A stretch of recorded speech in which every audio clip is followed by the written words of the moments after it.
वक्त की बड़ी खबर आपको बता दें, काले धन में 3 नामों का खुलासा हुआ है। सरकार ने एफिडेविट दिया है। सरकार ने आखिरकार इन नामों की लिस्ट सुप्रीम कोर्ट में सौंप दी है। सुप्रीम कोर्ट में हलफनामा है, नाम का खुलासा हो चुका है और बाकी नाम कब तक, इसको लेकर सवाल है। पहली लिस्ट में 3 लोगों के नाम का खुलासा हुआ है। अपने हलफनामे में केंद्र सरकार ने तीनों नामों का जिक्र किया। इनमें डाबर ग्रुप के पूर्व निदेशक प्रदीप बर्मन, गोवा के खनन कारोबारी राधा टिम्बलू और राजकोट के कारोबारी पंकज लोढ़िया शामिल है। लेकिन बाकी नामों का खुलासा कब होगा, इस पर सरकार अभी कुछ नहीं बोल रही है। वो जो 3 नामों का खुलासा हुआ है, आइए अब हम आपको दिखाने जा रहे हैं। सबसे पहले वो कौन कौन से 3 नाम हैं जिनका खुलासा किया है सरकार ने।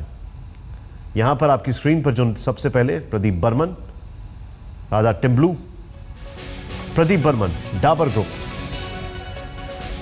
राधा टिम्बलू गोवा के खनन कारोबारी, पंकज चमनलाल लोढ़िया राजकोट के कारोबारी।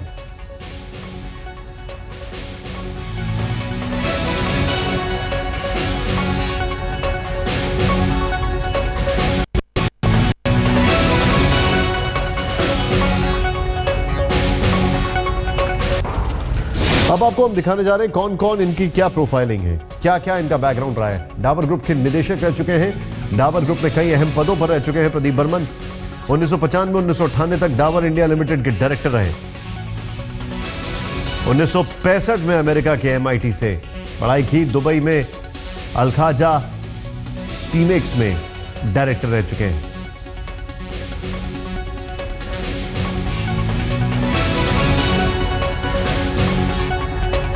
राधा टिम्बलू प्राइवेट लिमिटेड की डायरेक्टर, गोवा के की खनन कारोबारी है राधा टिम्बलू। पहले भी विवादों में रही है राधा टिम्बलू।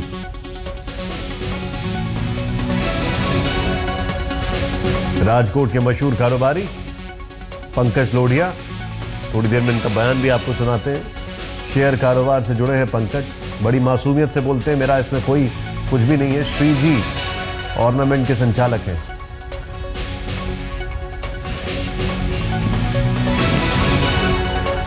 डाबर ने अपनी सफाई दे दी है। सबसे पहले ये देखिए, प्रदीप बर्मन ना तो कंपनी के डायरेक्टर हैं और ना ही चेयरमैन। डाबर इंडिया लिमिटेड में उनके पास कोई एग्जीक्यूटिव पद भी नहीं है। विदेशी बैंकों में खाता तब खोला गया था जब प्रदीप बर्मन का एक NRI थे और इसके लिए इजाजत ली गई थी। लेकिन यह बहुत दुर्भाग्यपूर्ण है कि विदेशों में खाता रखने वाले हर शख्स को एक समन भेजा जा रहा है।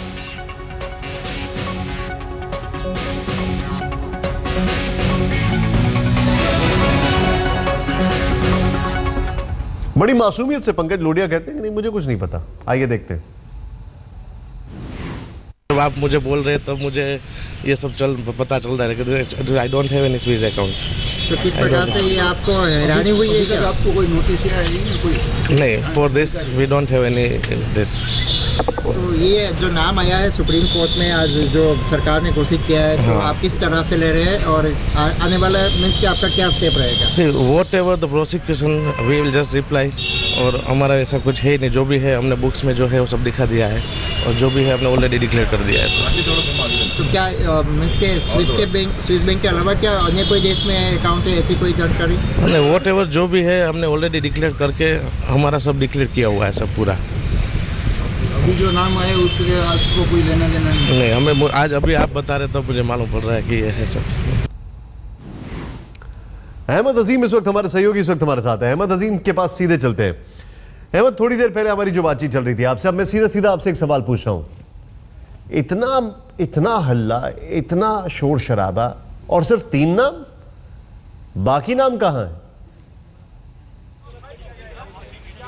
बिल्कुल, देखिए उसी का जवाब सरकार ने जो अपने हलफनामे में दिया है। उन्होंने कहा है कि हमारी मंशा बिल्कुल साफ है। जैसी सरकार बनी हमने सुप्रीम कोर्ट के निर्देशानुसार SIT का गठन किया और उसके बाद से बाहर से यानी जो विदेशी बैंक है उनसे जानकारी एकत्रित करना शुरू किया है और उसके बाद अब तक हमको जो कामयाबी मिली है और जो टैक्स ट्रीटीज हैं, जो हमारी सूचना के लिए जो ट्रीटीज है विदेशी बैंकों से और दूसरे देशों से, उसके तहत उसका ध्यान में रखते हुए हम इन 3 नामों नामों का खुलासा कर रहे हैं जिनके खिलाफ की हमने प्रोसिक्यूशन शुरू कर दिया है। और वो 3 नाम आपने अभी थोड़ी देर पहले ही बताया है और उनकी जो बाइट्स हैं वो भी चली हैं।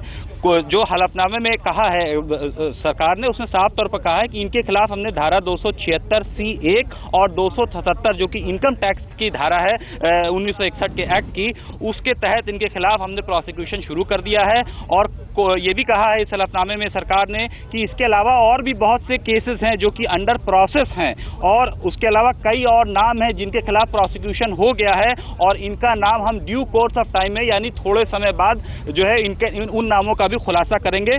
फिलहाल जो है हम यही 3 नाम है जिनका हम बता रहे हैं और ये भी कहा है कि जैसे जैसे हम खुलासा करेंगे ये पूरी जानकारी हम जो स्पेशल इन्वेस्टिगेशन टीम मैं आपसे एक चीज जानना चाहता हूं, मेरा सवाल बड़ा सीधा और बड़ा सीधा सवाल है। क्या ये माना जाए अभी इस वक्त ये सीधे सीधे सुप्रीम कोर्ट में कार्रवाई हुई है, मैं आपसे एक पॉलिटिकल सवाल पूछ रहा हूं, क्या ये माना जाए अभी इस वक्त सरकार के ऊपर दबाव था, लोगों से कई वादे किए थे, चुनावी वादे थे, कुछ नामों का खुलासा करना जरूरी था, इसलिए सिर्फ 3 नामों की लॉलीपॉप पकड़ा दी? बिल्कुल कह सकते हैं इसको निशान, चूंकि कहीं ना कहीं से पूरी तरीके से दबाव में थी सरकार और उसको जो है ये दिखाना था, ये बताना था कि हम बिल्कुल दृढ़ संकल्प है हमारा ब्लैक मनी को इंडिया में वापस लाने के लिए, भारत में वापस लाने के लिए, और इसको लेकर जो कार्रवाई की जानी चाहिए तमाम जो कानून है उनको ध्यान में रखते हुए वो हम कर रहे हैं। और इसीलिए शायद इस हलफनामे में इन 3 नामों का जिक्र किया गया है। और मैं आपको बता दूं निशांत की इस हलफनामे में वो 18 नामों को भी शामिल किया गया है।